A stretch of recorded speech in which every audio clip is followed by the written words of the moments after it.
A Family Supper by Kazuo Ishiguro, Part 2.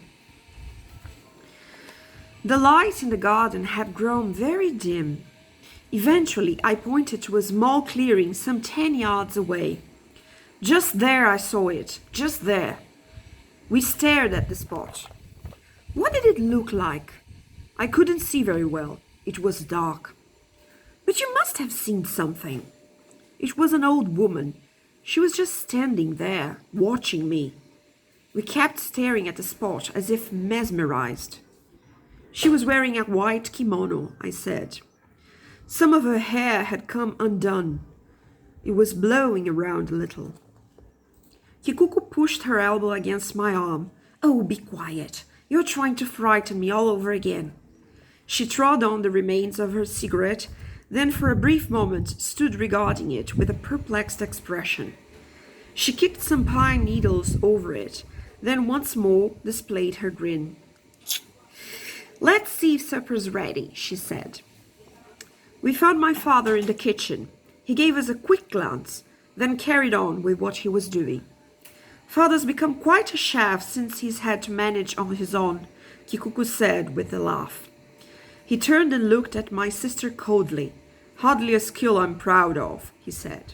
Kikuko, come here and help. For some moments my sister did not move. Then she stepped forward and took an apron hanging from a drawer. Just these vegetables need cooking now, he said to her. The rest just needs watching. Then he looked up and regarded me strangely for some seconds. I expect you want to look around the house, he said eventually. He put down the chopsticks he had been holding. It's a long time since you've seen it. As we left the kitchen, I glanced back toward Kikuko, but her back was turned. She's a good girl, my father said quietly. I followed my father from room to room. I had forgotten how large the house was. A panel would slide open and another room would appear. But the rooms were all startlingly empty. In one of the rooms the lights did not come on, and we stared at the stark walls and tatami in the pale light that came from the windows.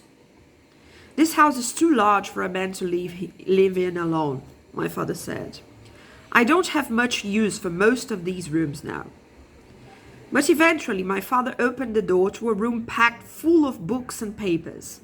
There were flowers and vases and pictures on the walls. Then I noticed something on a low table in the corner of the room. I came near and saw it was a plastic model of a battleship, the kind constructed by children. It had been placed on some newspaper. Scattered around it were assorted pieces of grey plastic. My father gave a laugh. He came up to the table and picked up the model. Since the firm folded, he said, I have a little more time on my hands. He laughed again, rather strangely. For a moment his face looked almost gentle. A little more time. That seems odd, I said. You were always so busy. Too busy, perhaps. He looked at me with a small smile. Perhaps I should have been a more attentive father. I left. He went on contemplating his battleship. Then he looked up. I hadn't meant to tell you this, but perhaps it's best that I do. It's my belief that your mother's death was no accident. She had many worries and some disappointments. We both gazed at the plastic battleship. Surely, I said eventually, my mother didn't expect me to live here forever. Obviously, you don't see how it is for some parents. Not only must they lose their children, they must lose them to things they don't understand. He spun the battleship in his fingers. These little gunboats here could have been better glued, don't you think? Perhaps. I think it looks fine. During the war, I spent some time on a ship rather like this. But my ambition was always the Air Force. I figure it like this. If your ship was struck by the enemy, all you could do was struggle in the water hoping for a lifeline. But in an airplane, well, there was always the final weapon. He put the model back onto the table. I don't suppose you believe in war. Not particularly. He cast an eye around the room. Supper should be ready by now, he said. You must be hungry. Supper was waiting in a dimly lit room next to the kitchen. The only source of light was a big lantern that hung over the table, casting the rest of the room into shadow. We bowed to each other before starting the meal. There was little conversation.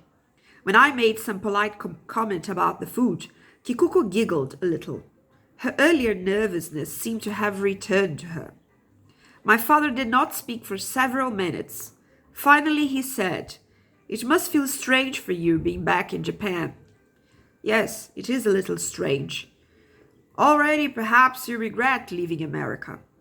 "A little, not so much. I didn't leave behind much, just some empty rooms." "I see." I glanced across the table. My father's face looked stony and forbidding in the half-light. We ate on in silence. Then my eye caught something at the back of the room. At first I continued eating. Then my hands became still. The others noticed and looked at me. I went on gazing into the darkness past my father's shoulder. "Who's that? In that photograph there?" "Which photograph?" My father turned slightly, trying to follow my gaze. "The lowest one, the old woman in the white kimono." My father put down his chopsticks. He looked first at the photograph, then at me. "Your mother," his voice had become very hard. "Can't you recognize your own mother?" "My mother? You see, it's dark. I can't see it very well."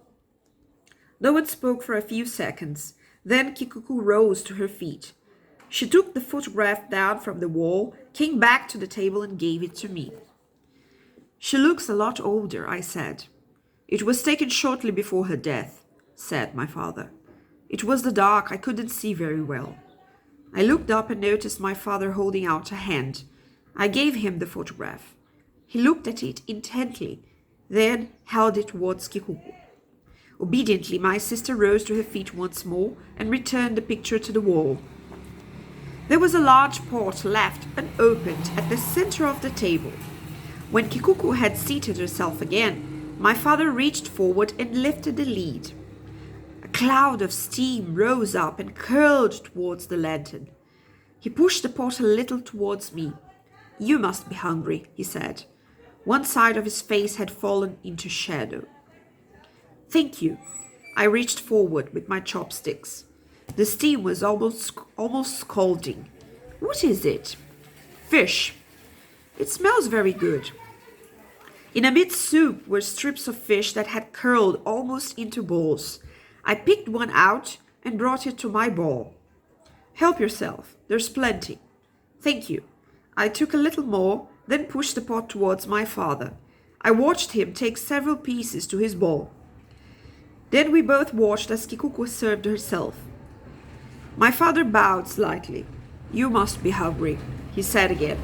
He took some fish to his mouth and started to eat. Then I too chose a piece and put it in my mouth. It felt soft, quite fleshy against my tongue. "Very good," I said. "What is it?" "Just fish." "It's very good." The three of us ate on in silence. Several minutes went by. "Some more? Is there enough?" "There's plenty for all of us." My father lifted the lid, and once more steam rose up. We all reached forward and helped ourselves. "Here," I said to my father, "you have this last piece." "Thank you." When we had finished the meal, my father stretched out his arms and yawned with an air of satisfaction. "Kikuko," he said, "prepare a pot of tea, please."